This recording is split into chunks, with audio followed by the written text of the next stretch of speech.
Buenas noches con todos. En primer lugar, darle las gracias a IDEM por su invitación a participar de este seminario y muchas gracias a los becarios de IDEM por su atención, por el tiempo que están dedicando a participar de este seminario, que lo que busca es darles un plus adicional, ¿no? Algo de información que puede no estar tan a la mano siempre, pero que busca profundizar algunos temas de materia fiscal, en este caso específico, ¿no? Y bueno, sin más, vamos a compartir pantalla y empezamos con la presentación.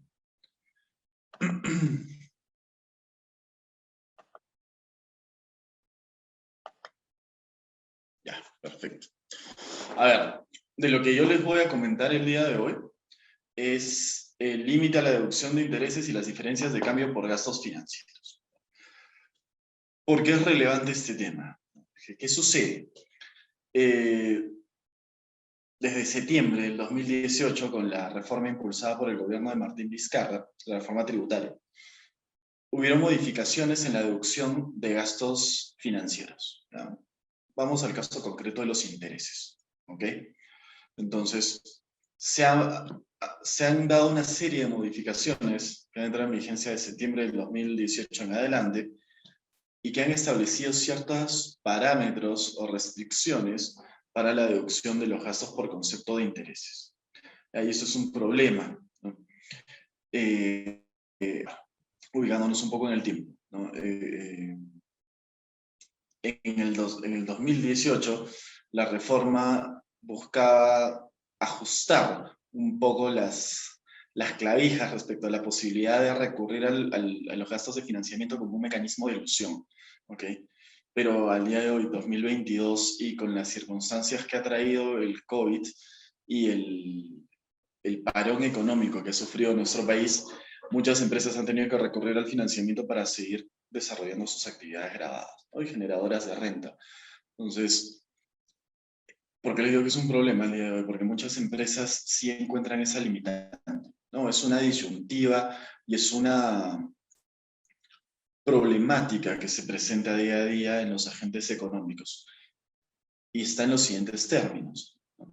Yo quiero seguir funcionando, quiero seguir desarrollando mis actividades grabadas, pero necesito flujo de caja, necesito financiamiento, porque yo sé que si invierto algo más de capital, el negocio va a reflotar en un mediano o largo plazo, ¿no? Ya, perfecto. Entonces me financio. Ok, perfecto, pero estoy incurriendo en un gasto que está vinculado a mis operaciones generadoras de renta grabada, ¿no? Porque son mis actividades económicas, estoy invirtiendo en mi negocio, nada se está disponiendo con un sentido que no sea el desarrollo de la operación económica de la gente. Pero es un problema, ¿okay? Porque desde el punto de vista fiscal, ¿qué candado vas a encontrar o qué limitación? O te vas a encontrar con que la normativa tributaria establece límites a la deducción de intereses.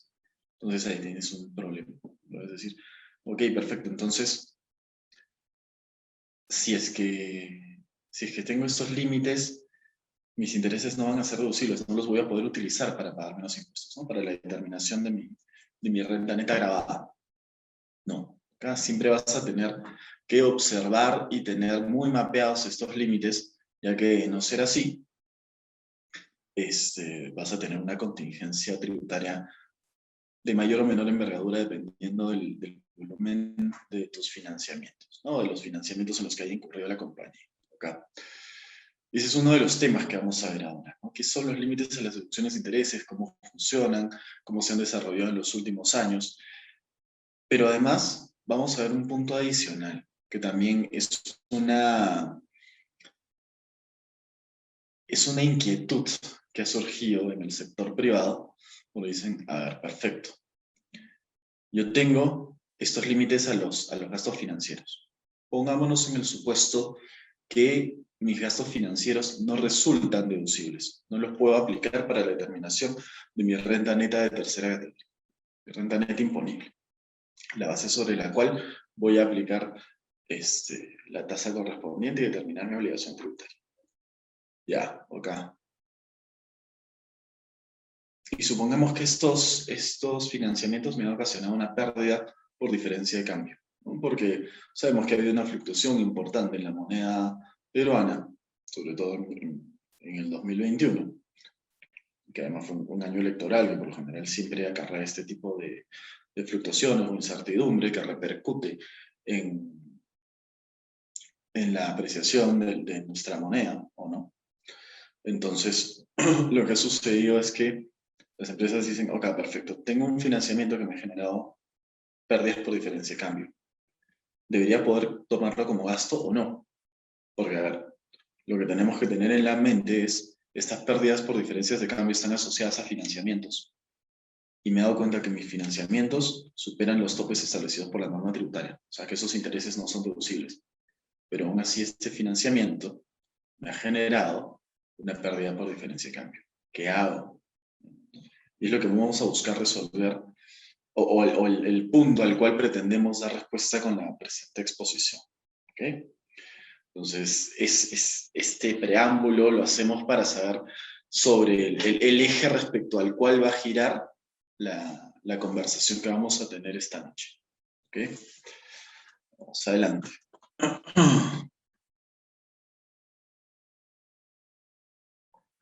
A ver, vamos a hablar sobre la evolución, ¿no?, que han tenido los gastos financieros y su tratamiento para efectos de la determinación de la renta neta imponible.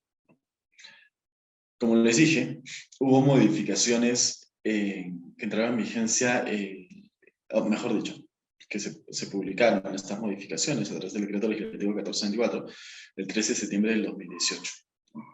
Y establecía un cambio en el tratamiento o en las regulaciones aplicables o el reconocimiento que se tenía que dar o los parámetros que debían considerarse para poder tener a los intereses pagados por un endeudamiento como deducibles.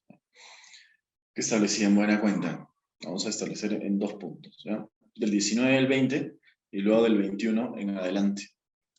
Para el 19 y el 20 se señaló que estos intereses por endeudamientos resultaban deducibles siempre que el endeudamiento al cual correspondieran estos intereses no superasen en 3 veces el patrimonio neto de la compañía al cierre del ejercicio anterior.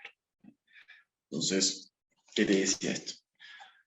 Ok, si por ejemplo, yo tengo una empresa que tenía en el 2018 un patrimonio de 100, ¿ok?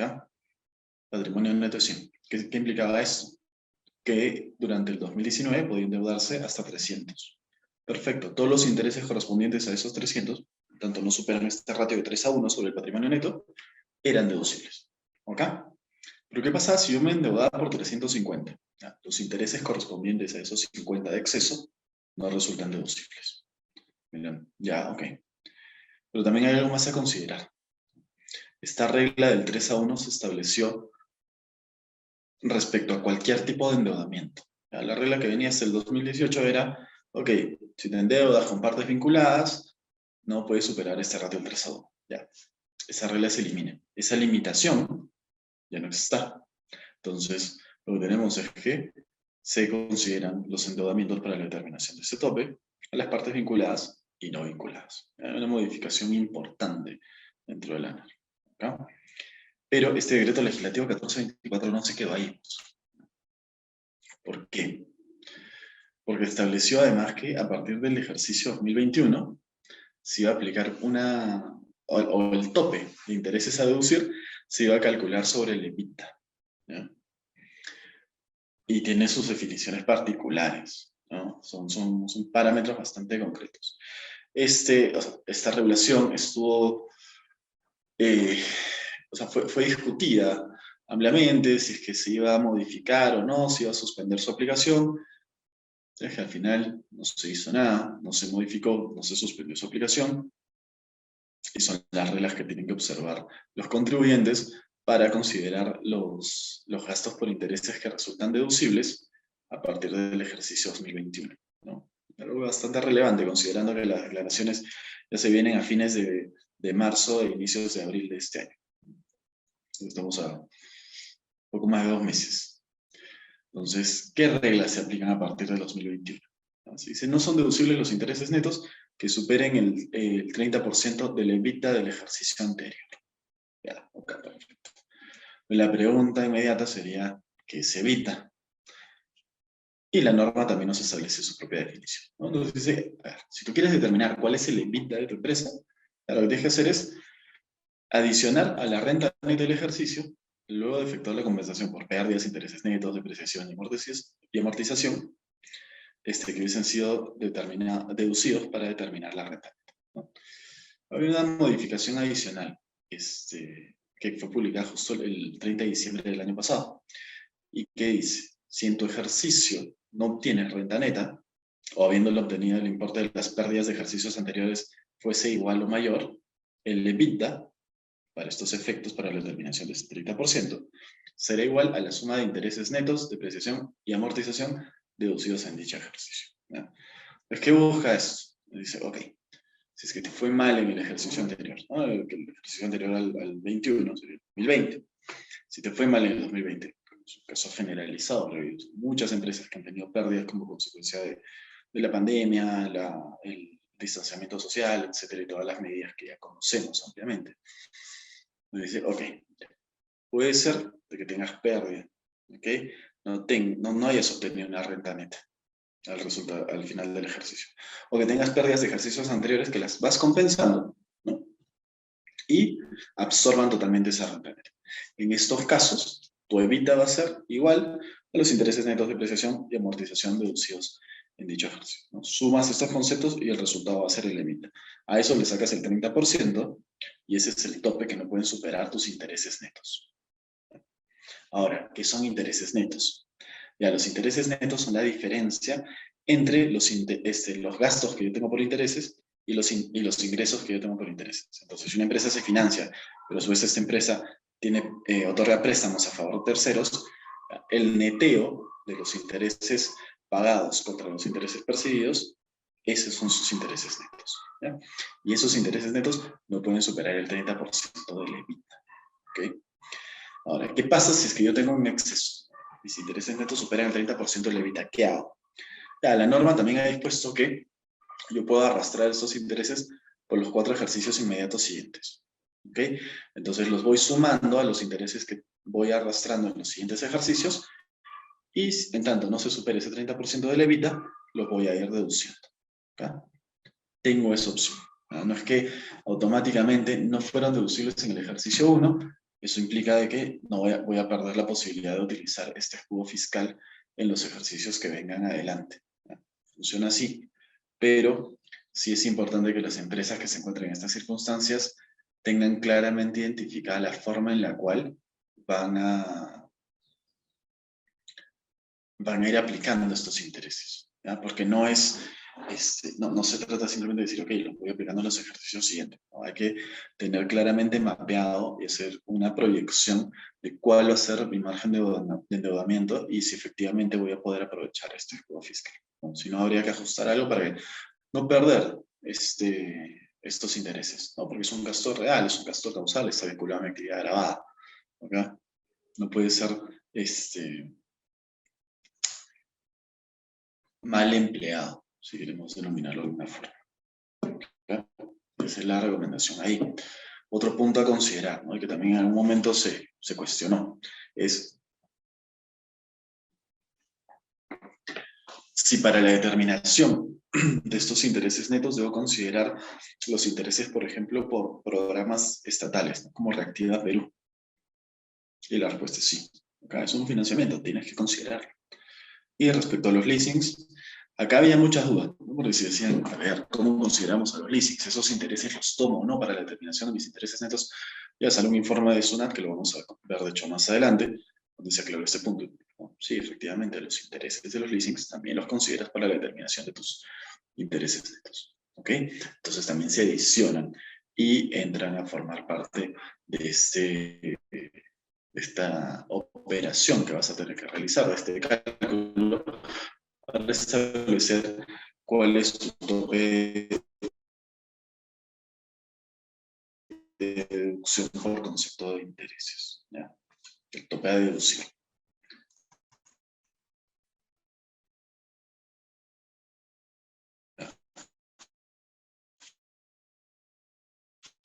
¿Tienes exceptuados de esta regla, ¿no? De la regla de subcapitalización. Las empresas del sistema de discursos, que estén involucrados en asociaciones público-privadas y emisión de valores mobiliarios que sean representativos de deuda, siempre que se realicen por oferta pública, y también las empresas de factoring, ¿no? Este es un supuesto que fue agregado a la norma a través del decreto de urgencia 013/2020. Estos intereses, los endeudamientos que cumplen con estas condiciones no están sujetos a este límite. ¿Ok? Ahora, vamos a revisar algunos pronunciamientos del fisco que son importantes para ir aclarando los alcances de este límite a la deducción de gastos financieros. A ver. En principio, este informe 013 del 21, ¿no? Que nos dice, ok, perfecto, cuando tienes que calcular el límite a la deducción de gastos por intereses, los siguientes supuestos, ¿ok? Este tope de la deducción de esta aplica cuando los intereses correspondan a un financiamiento con sujetos residentes de establecimientos permanentes situados en países o territorios no cooperantes de baja o libre imposición, lo que denominamos también como paraísos fiscales, ¿ok? Si tienes un financiamiento de un paraíso fiscal, se aplican estas reglas. No va a ser prohibido la aplicación de este tope a la deducción de intereses, ¿ok?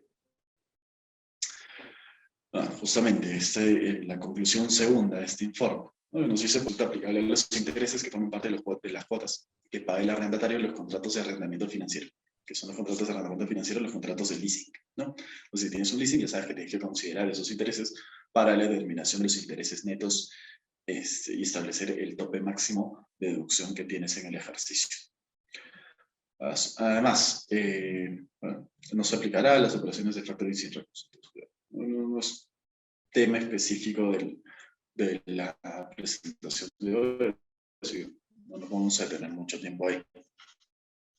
Ok, ya, tenemos también este informe, el 015/2021, donde se analizan varios supuestos vinculados a los topes por la deducción de gastos financieros. Y en la conclusión primera señalan algo interesante, ¿no? Nos dicen que este límite no resulta aplicable a un contribuyente que se constituya o inicie actividades y los ingresos netos correspondientes a este ejercicio no superan las 2.500 unidades impositivas tributarias. Entonces, ¿cuál es el efecto directo de esto? ¿No? Que nos lleva a concluir que si es que una empresa se constituye, por ejemplo, en el 2021, siempre y cuando no supere las 2.500 UITs como ingresos netos en este ejercicio, habiendo iniciado ya sus actividades grabadas, no le resulta aplicable tope alguno a la deducción de gastos financieros por concepto de intereses. ¿Okay? Y bueno, continuando con este informe, ¿no? En la conclusión segunda, lo que indica es que el tope a la deducción de intereses que habíamos conversado, la regla del 30% del EBITDA del ejercicio anterior, no aplica cuando en el ejercicio en el que se inicia la producción o explotación de las actividades de la empresa los ingresos no superan las 2.500 unidades impositivas tributarias. Entonces, podría darse el caso de una empresa que se constituye en un ejercicio, ¿no? Pero sus operaciones grabadas inician todavía en el año siguiente. Perfecto, si en ese año en el cual iniciaste tus operaciones grabadas, esos netos, entonces la limitación o el tope previsto en la norma para la deducción de intereses no te va a resultar aplicable. ¿Okay? Bueno, acá justamente, ¿no? Y eso va concatenado con la conclusión tercera, que dice en el caso de una persona jurídica que se constituye en el 2021 e inicia actividades en el 2022, debe considerar el EBITDA del ejercicio 2022. Verán por qué. ¿Por qué no considerar el EBITDA del ejercicio 2021? Porque en el 2021, en el caso que se analizó por parte de la Administración Tributaria, no se está generando rentabilidad alguna porque no has iniciado tus operaciones grabadas. Lo que te está diciendo, el caso es una empresa que se ha constituido. La constitución es un acto formal, implica la inscripción ante registros públicos, que empieces a sacar tu RUC, que posiblemente incurras en gastos operativos. Si pongamos el caso de un restaurante, necesitas ser local, aumentar el local, contratar al personal, etc. Eso toma un tiempo determinado. Luego de que tú ya te constituiste, ya tenés tu RUC, estás registrando tus gastos preparativos, y vas a iniciar recién con tus operaciones grabadas, ¿no? Pero tus operaciones no inician sino hasta el año siguiente. Es a partir del año siguiente en el cual recién se va a considerar que tienes una rentabilidad. ¿Okay? Entonces, lo que establece en este caso es, perfecto, si es una empresa jurídica que se constituye en el 21, pero está iniciando actividades en el 22, el EBITDA que debe considerar es el del 22. ¿Ok? Que es el ejercicio en el cual está iniciando sus operaciones afectadas al impuesto a la renta. Ya. Ahora, adicionalmente a esto, en la definición del EBITDA, hacemos referencia a la renta neta, ¿no? La renta neta, luego de la aplicación de gastos, y bueno, luego de la compensación, de la aplicación de las pérdidas, depreciaciones y amortizaciones, etc., ¿no? De lo que hemos conversado. Pero está el concepto de renta neta, ¿no? Y también se le consulta a la administración tributaria y se le dice, a ver, ¿qué debemos entender por renta neta dentro de la configuración de este concepto nuevo que es el EBITDA tributario, ¿no? Entonces dice, bueno, por renta neta lo que tienes que entender es este monto que resulta de la aplicación de la regla dispuesta en los artículos 37 y 44 de la ley del impuesto a la renta. Ya, pero perfecto. ¿Qué es esto de la regla del 37 y 44 de la ley del impuesto a la renta? Como recordaremos, el artículo 37 tiene una lista de gastos que, o mejor dicho, el artículo 37 es un artículo que no debe ser entendida como una lista taxativa, ¿no? Es una lista, números clausus, de la cual no podamos salir para considerar que es un gasto deducible, ¿no? Entonces, a ver, lo que tenemos en el 37 es un principio regulador, que es el principio de causalidad, y que establece que, conforme a este principio, cualquier gasto vinculado a la generación de una fuente de ingresos o al mantenimiento de la misma se considera como causal y por lo tanto deducible. Yo lo puedo aplicar para la determinación de mi renta neta, ¿no? De mi renta neta grabada con el impuesto a la renta. Ok, perfecto. Ahora, el tema está en que se establecen una serie de parámetros, ¿no? Existen diversos incisos dentro del artículo 37 que establecen ciertas reglas para la reducción de determinados gastos. Pero eso es muy específico. La regla general es que estos gastos van a ser considerados como deducibles siempre que se cumpla con el principio de causalidad, ¿ya? ¿Ok? Pero, además, dentro de cada inciso, por cada supuesto específico, puede estar sujeto a ciertas condiciones, ¿no? Como por ejemplo el inciso A del 37, que regula la deducción de los gastos por concepto de intereses, ¿no? Gastos financieros, ¿ya? Entonces, ok, perfecto. En este caso específico, si tú quieres deducir tus intereses, tienes que observar esta y esta regla, ¿no? A veces. Cumples con esos parámetros, los puedes deducir. ¿Ok? Y lo mismo en otros supuestos, ¿no? Como los gastos de representación, las depreciaciones, las mermas, las amortizaciones, perdón, están reguladas en el 44, no sé, las donaciones,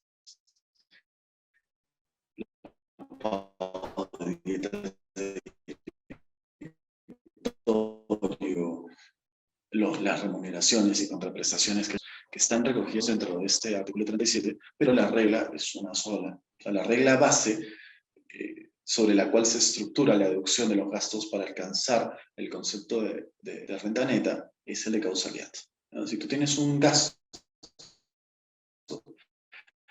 que cumple con este principio, tu fuente generadora de ingresos o en su defecto a la generación de dicha fuente, es causal. El principio debe ser reducible, ¿no? También hay algunas formalidades adicionales que hay que considerar, ¿no? Como la utilización de medios bancarizados para el pago, por poner algo, no sé. Pero la regla es eso. ¿Y cuál es la otra regla que encontramos en el 44? En el 44 sí nos habla de parámetros específicos, pero respecto a gastos que se encuentran prohibidos. ¿Ok? Lo que vamos a encontrar en el artículo 44 no va a ser una regla que sea de lectura amplia, ¿no? Sino que vamos a encontrar una lista de gastos que se consideran no como no deducible. Podríamos indicar al respecto entre la relación del 37 y el 44, que si tenemos un gasto que no está vinculado, se conoce como un, ¿okay? Incluso si no está dentro de los parámetros específicamente consignados dentro de los incisos contenidos del 44 de la ley del impuesto a la renta. Entonces, luego de aplicar todas las deducciones conforme al 37 y revisar que no tenga gastos prohibidos o que los gastos prohibidos están siendo observados o autorreparados por el contribuyente conforme al artículo 44, el resultado va a ser lo que me va a dar la renta neta que debo considerar para la determinación del EBITDA. Ahora, tiene otra conclusión interesante. Es un cuestionamiento bien extraño el que se realizó acá en la administración tributaria. Porque le dicen, a ver, sabemos que el inciso G del artículo 44 de la ley del impuesto a la renta regula como una regla general o la regla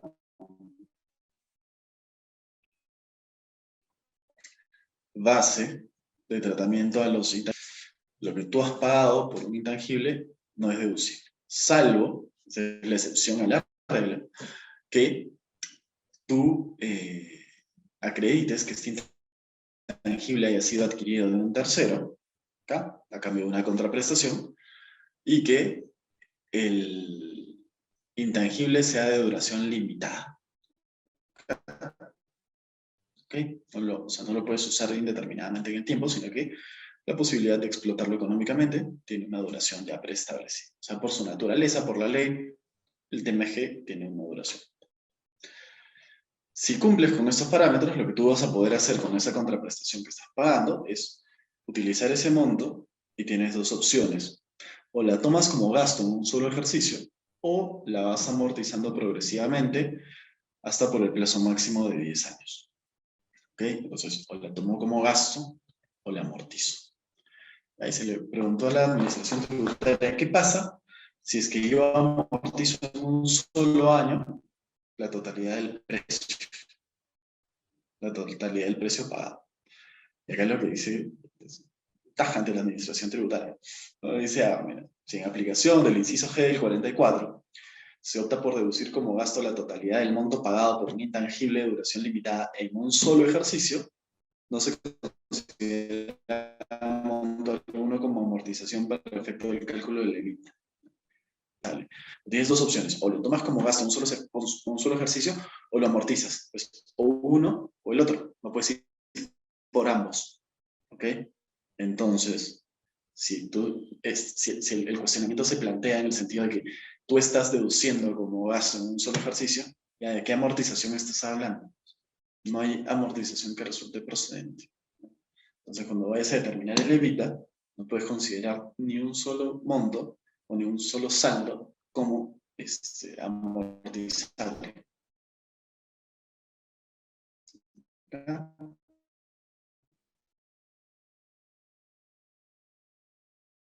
Al menos no respecto a este intangible sobre el cual les ha dado el tratamiento de gasto. Y es como gasto deducible. ¿Okay? Financieros, y como les dije, no, hay un cuestionamiento que es el siguiente. Si los intereses no resultan deducibles conforme a la regla antes descrita, la pérdida por tipo de cambio asociado a un financiamiento de moneda extranjera resulta deducible. Evidentemente estamos hablando de un financiamiento que está asociado a, o mejor dicho, ya, entonces terminamos de ver lo que son los topes al financiamiento, ¿no?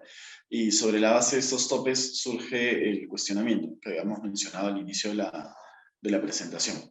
¿Qué pasa si es que yo excedo los topes de endeudamiento previstos en la norma tributaria, ya que estos intereses no resulten deducibles, pero además este financiamiento me ha generado pérdidas por tipo de cambio, ¿no? Entonces, la pregunta es, ¿esta pérdida por tipo de cambio por un financiamiento en moneda extranjera resulta deducible o no? Partiendo de la premisa que los intereses asociados a este financiamiento ya sabemos que no resultan deducibles, porque exceden los topes de deducibilidad que hemos venido tratando en la primera parte de la presentación. Y la respuesta la encontramos en la jurisprudencia. ¿Ok? Pero antes de eso vamos a ver qué nos dice el texto de la ley del impuesto a la renta. Era que las diferencias de cambio originadas por operaciones que fuesen objeto habitual de la actividad gravada y las que se produzcan por razones de los créditos obtenidos para financiarlas son computables para la determinación de la renta neta. ¿Ya? Por diferencias de cambio quedémonos con las pérdidas ocasionadas por diferencias de cambio. Entonces, ¿qué tenemos? Si un contribuyente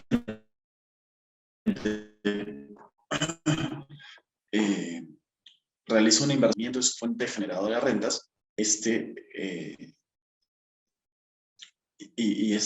inversión en moneda extranjera le genera una pérdida por tipo de cambio, esta va a ser computable para efectos de la determinación de la renta neta. Ahora, si este contribuyente además se financia en moneda extranjera para poder contar con la liquidez, ese financiamiento, esa pérdida por tipo de cambio que se ocasione por este financiamiento, en tanto está vinculada al desarrollo de sus operaciones afectadas con el impuesto a la renta, también resulta deducible, ¿no? Entonces, en buena cuenta de lo que se nos está hablando es del principio de causalidad, ¿no?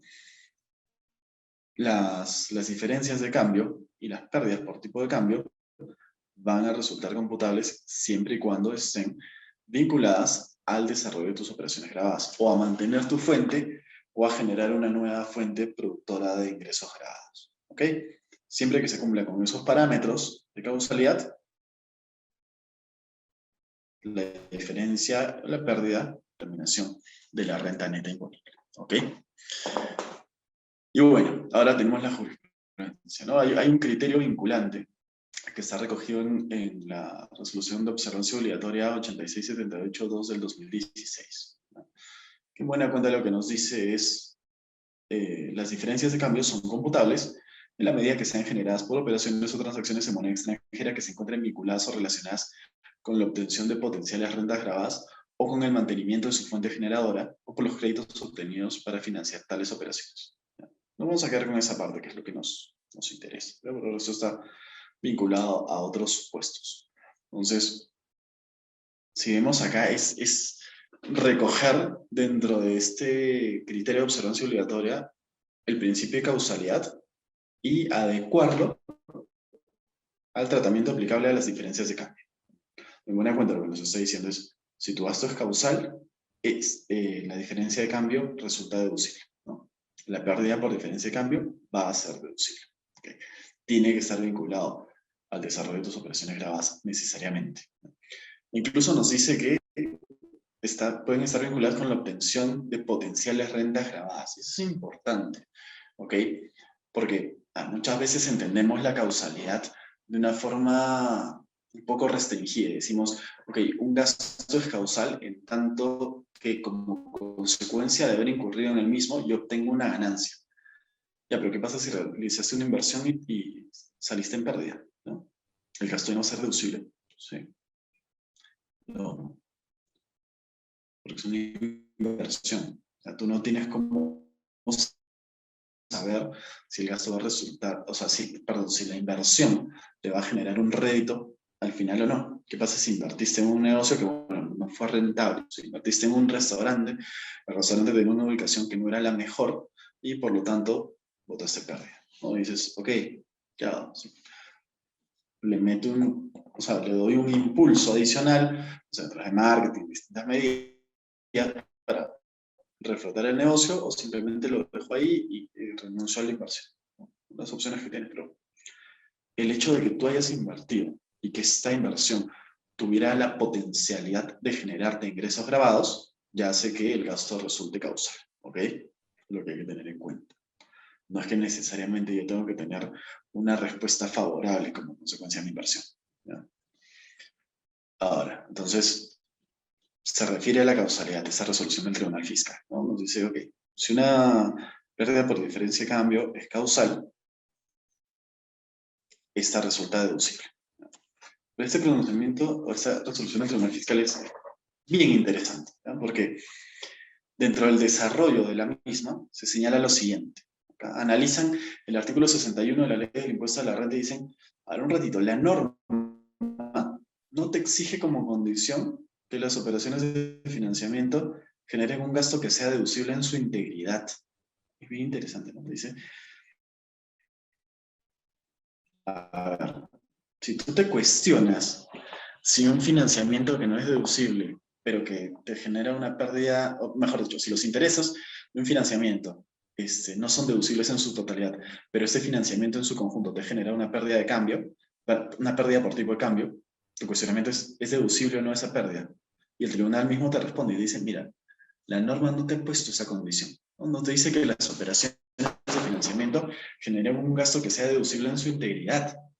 Y te pone, por ejemplo, si parte del gasto no es deducible porque se exceden los límites previstos en el inciso A del 37, esto no afecta a la diferencia de cambio que se produzca. Entonces, es clarísimo, ¿no? El Tribunal Fiscal es una de las RTF que sí, es bien interesante. Como hay buenas, hay malas, pero esta me parece bien interesante, ¿no? Porque te dice, perfecto, a ver, tu análisis tiene que ser separado. Por un lado, tú tienes las reglas que aplican a los gastos de financiamiento, ¿okay? A los intereses, que son las reglas del EBITDA, de la regla del 3-1, que estuvo vigente hasta el 2020, etc. ¿Ya? Esas reglas son para los intereses, ¿okay?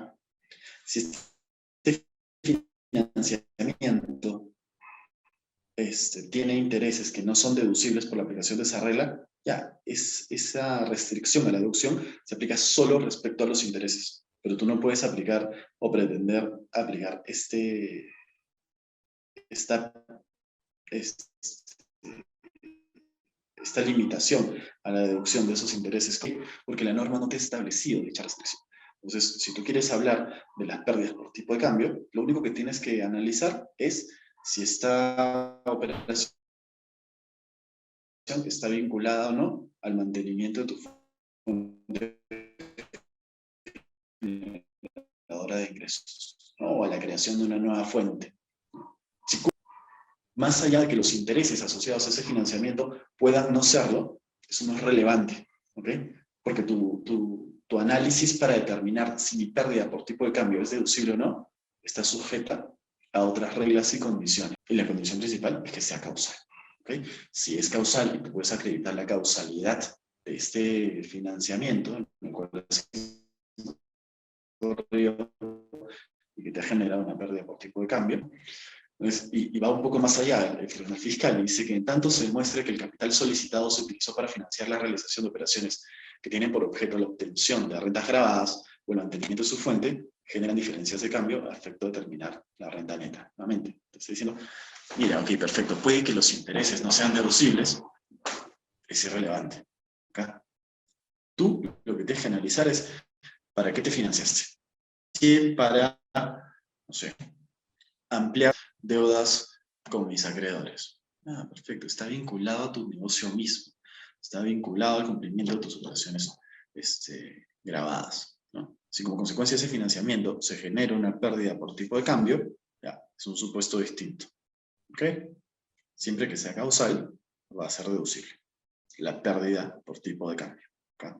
Los intereses están sujetos a otras reglas que ya hemos conversado, pero que estamos hablando de la pérdida por tipo de cambio asociada a un financiamiento en el cual puede que estos intereses no resulten deducibles porque no superan los topes previstos dentro de la norma tributaria en forma específica para la deducción de intereses. Entonces es un análisis muy independiente el que se tiene que realizar en cada caso. Y bueno, acá hay pronunciamientos adicionales que en realidad lo que hacen es reforzar esta tesis, ¿no? Lo que se analiza acá es que las pérdidas por tipo de cambio estén vinculadas a operaciones grabadas, ¿no? O al mantenimiento de la fuente generadora de rentas grabadas. Principio de causalidad, ¿no? Diciendo, si se cumple con el principio de causalidad, la pérdida por tipo de cambio es deducible. Si no se cumple con ese principio, no. Pero ese es el parámetro principal y más significativo que tiene una compañía al momento de establecer cuál es el tratamiento que le da a una pérdida por tipo de cambio. Y bueno, estas resoluciones del Tribunal Fiscal, ya para cerrar el tema, que van en el mismo sentido, ¿no? Refuerzan este razonamiento de parte del colegiado, es el cumplimiento de la causalidad. Si se cumple con la causalidad respecto al financiamiento, si este te genera una pérdida por tipo de cambio, la misma resulta deducible. ¿Okay? Y bueno, también tenemos este pronunciamiento de la Administración Tributaria, ¿no? Este informe 013-2017, donde señala que tanto sea generada por transacciones en moneda extranjera que se encuentran vinculadas directamente con la obtención de potenciales rentas grabadas como mantenimiento de su fuente generadora, o por los créditos obtenidos para financiar tales operaciones, la pérdida por tipo de cambio resulta deducible. ¿Okay? Entonces, eso es lo que tenemos que tener en cuenta. Bueno.